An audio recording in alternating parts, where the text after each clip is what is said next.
perhaps one of you can start us off and share with us how your life was before being diagnosed as a neurodiverse person, and then we'll focus a bit more on the after. Sure. So in my case, it was way younger actually that I was diagnosed.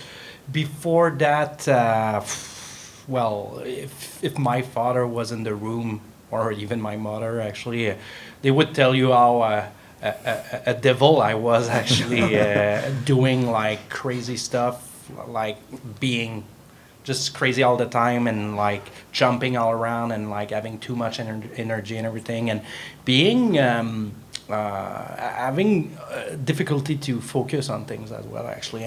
But at the time, well, I was a child with a lot of energy, and that was who I was actually. And it was like literally in kindergarten that like when my first social interaction that I saw that I was a little bit different actually. So I wasn't labeled with ADHD, but I was labeled as a troublemaker in a way actually, in the different places that I was. And like just in kindergarten, from kindergarten up to second grade actually, I had a system that was different from the other people, with, you know, smiley face and sad face when it's a good day or a bad day, and like we're trying just to have this kind of system. I was like, this is, I'm not saying this often, but I was kicked out of kindergarten as well actually, because I was making too much trouble and everything.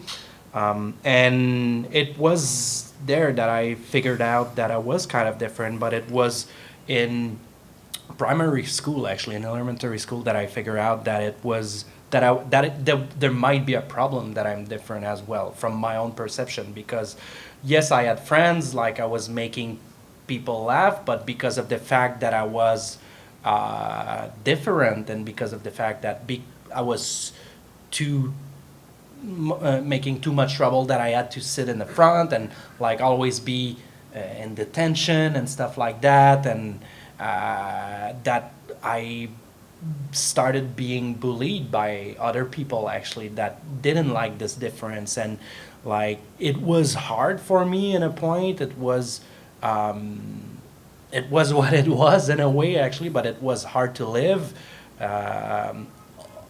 Hopefully I changed school, because in second grade I went to a music school, and that's another thing actually. My parents, because of all the energy that I had, they tried different things to make me calm down actually. They tried sports, they tried different activities and like arts and stuff like that. And I think the only thing that worked a bit was music, that I played from the age of 7 up to now actually.